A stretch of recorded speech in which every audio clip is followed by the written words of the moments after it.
Hi, it's Cara. Welcome to another video. Welcome to my April bookopoly deal TBR.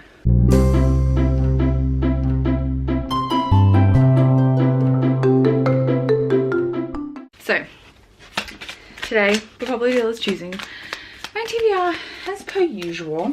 I have a cheat sheet here where I have all my prompts. I'll try and rabbit a link this down below if you want to see it, and I haven't linked it below. Please just comment and tell me, because I'm just notoriously bad at putting anything in the description.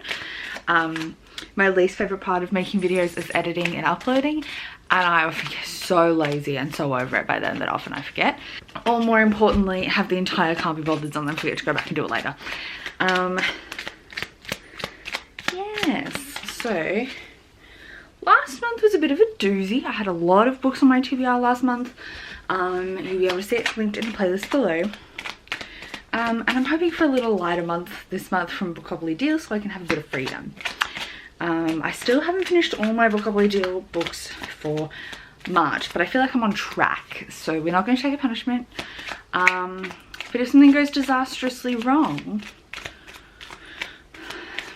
I might film an update and change things around.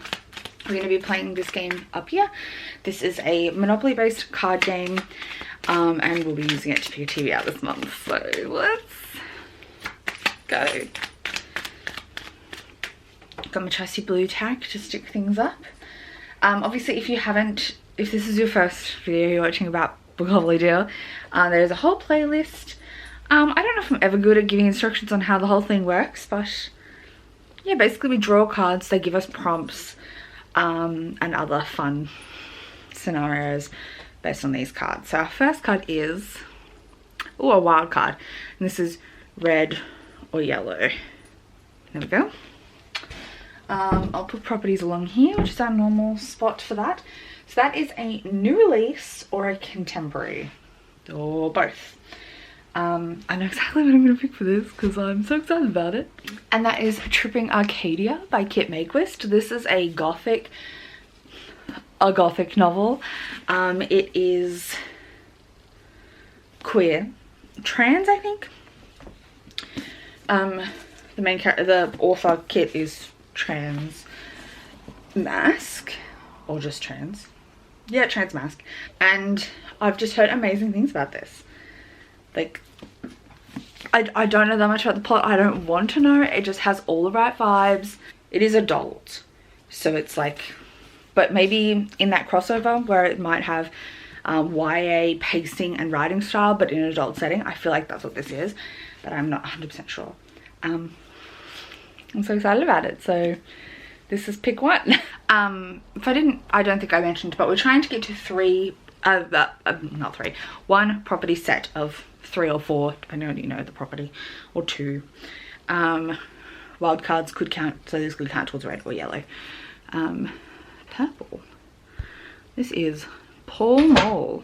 That is an adult high fantasy. You know what, I was going to try and read this at the end of March, but I don't think I'm going to get to it, so I'm going to put the Atlas 6 here. This is an adult. Is it high fantasy? No, they are in London, so that's kind of portal fantasy. Never mind. Oh, what am I doing? Obvious. Oathbringer Part 1. This is my buddy read with April for the month. Actually, we're buddy reading a couple of things, but I have to read this anyway, so that's going in this spot. Just Part 1, because we're only reading Part 1 this month. In April, we'll be reading Part 2 in May. But this is still 630 pages of text. You know, Oathbringer Part 1. It's obviously high adult fantasy set on, it's part of the Cosmere. Their series is wild. I don't know how to describe it, but Brandon Sanderson. Why do I have to think so hard about that? Like, duh, I need to read that anyway. Okay, here's the next one. We have Trafalgar Square, which is a 2019 new release. Let me go hunt down that section and I will pick something out. Okay, I'm gonna go with Other Words for Smoke by Sarah Marie Griffin. This is on the shorter end. I was kind of tossing up between a couple of options. Some of them were like continuations of series or completions of series that I was in the middle of. But I kind of just wanted something short and fun. And this is like fabulous, gentle fantasy. And I'm really excited about it. Obviously I've had this on my TBR for a while. This is a 2019 release. And I think it's sapphic. So there's that. Oh, light blue, Pentonville Road. That's a backlist from 2021. All right, let me go check out that section. I have an idea of what I might want to pick. For this, I'm going to pick The Case for Jamie by Brittany Cavallaro, which is the third Watson and Holmes, Sherlock Holmes series. This is a alternate contemporary where Sherlock and Watson were real people and their descendants, Charlotte and Jamie, are solving these crazy cases. But it's like kind of romantic, kind of what? It's kind of on the same vibes as like the Truly Devious series, where it has that like blend of contemporary mystery. I've really enjoyed the series so far. I'm excited to continue. This is the third book out of 4, so I'll be very close to finishing once I read this one. I think I need one more red to finish off the property set. Maybe. It could happen soon. Alright, let's grab this next one. Oh, this is a purple or an orange wild card. So that's either, it's just a speculative fiction of some sort.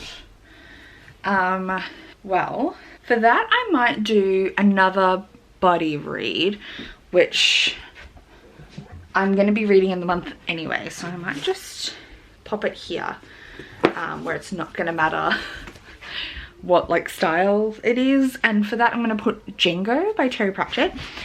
I'm going to be reading this. This isn't a reread for me. This is the next Discworld book I'm actually up to. And Paige, Mel, Erin, Jacqueline, a bunch of people in our tearing through time read along that we're doing. April and I read in chronological order, like publishing, which puts us up to a different book, but the other group are reading this book, which is one I'm up to. So I'm gonna jump in with them for just this month and read this one. And I'll also be buddy reading the one on the chronological publication order that April and I are reading. But this one I haven't read before. It is obviously in the Discworld. It follows the City Watch, and it just says on the back, Discworld goes to war with armies of sardines, warriors, fishermen, squid, and at least one very camp follower. I don't know the details of this. I enjoy City Watch. They're not my favorite line through of characters, like recurring characters. Death is definitely my favorite recurring character, which will come up when I talk about the other one. We're buddy reading with April and anybody else who joins us on the chronological path.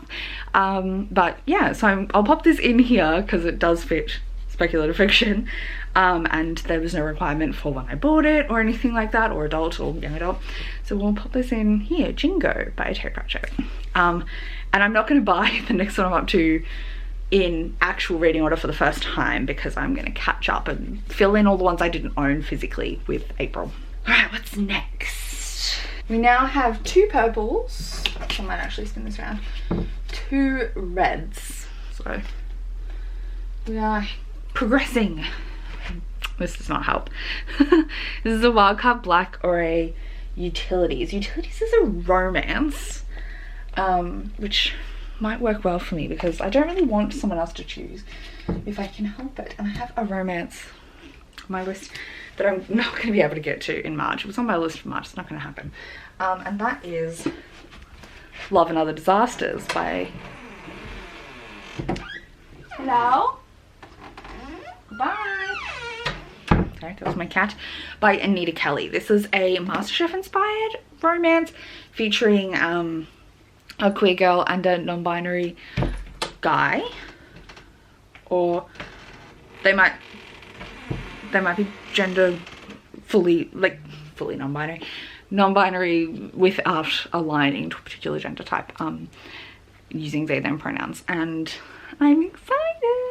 I was going to be reading this, trying to read this in March and get round to it and fill it in at the end, but I think I'm going to be short on time, so pushing this into April is great, and I'm going to have to read it then in April. Alright, we now have still 2 potential colour sets, but also like one off 2 colour sets, but now also a third because utilities you only need 2 of, you know, there's only 2 utilities. Monopoly. Here's the next one. Oh, another one we don't have any up there for yet, which is dark blue green, which is a middle grade or a TBR vet Kindle, and I'm gonna pick a Kindle pick for this. I'm not sure exactly what one it's gonna be because I'm not sure if I'm gonna get to one of them. Actually, you know what? Let's call it Cute Mutants Volume 4 because I'm aiming to have read Cute Mutants Volume 3 in March. But if not, I want to read a lot of Cute Mutants in April, so we're going to call it Volume 4 and that'll force me to read Volume 3 in April even if I don't get to it. Because I want to read a lot of Cute Mutants in April. This is a series I have on Kindle. You can buy them physically. It's a self-published X-Men inspired queer superhero story. Super kids not knowing what to do with themselves. They're mutants. And basically all these kids, queer kids, go to a party one night and they all kiss Emma and then they wake up the next day with superpowers. It's hilarious, very funny, very campy, very queer, but also lots of dark themes. And S.J. Whitby, the author, is so prolific. They just keep popping out books like every 2 months. So I need to catch up. I'm very far behind. So I'm going to try and make an effort in April to catch up as much as possible on Cute Mutants. So we're going to call this Volume 4. Oh, my cats are knocking things down. I'm currently up to Volume 3, but I'm hoping to be up to Volume 4 by April, and then read a couple of volumes. They're called volumes, but they are novels, not like graphic novels or anything. Yeah, but there's like sub-series, extension series. The original Cute Mutants is 5 books, but there's also a middle grade spin-off and like 3 other spin-offs and spin-off series. There's a lot going on. All right, what's our next book? Oh, some cash. This is our first cash of the round. In this game, cash works like a checks and balances system for me. So if I have to have at least as many books on my TBR as we draw cards of cash. Often that's easy, it balances out no problem, but sometimes I have been required to add some extra. So here's another piece of cash, more cash. Oh, that's orange. This is Bow Street. Is that our third orange? No. Probably do really said have a big TBR. Hey, Bow Street is YA low fantasy. YA low fantasy. Do I read the new release or do I go find something that like that I want to be able to read to pass on to the next thing? I'm gonna have a look and see if that's actually, if the book I'm thinking of is actually low fantasy. You know what, for this I'm gonna read A Snake Falls to Earth by Darcy Littlebadger. This is a Lipin Apache story, or maybe just one or the other. Lipan, it's a Lipan, follows a Lipan girl. Darcy Littlebadger is Lipan Apache. And literally A Snake Falls to Earth. So I feel like this has, I don't know the plot of this. Apparently it's pretty sweet and cute and less, like still exploring deep themes, but less like plot driven than her first book, Alat's Way, which I loved. And just traditional storytelling, monsters, like traditional Lipin Apache storytelling, monsters. I love this little Under the Dust jacket. The reason I picked this in particular is that the buzzword for the month is little and big.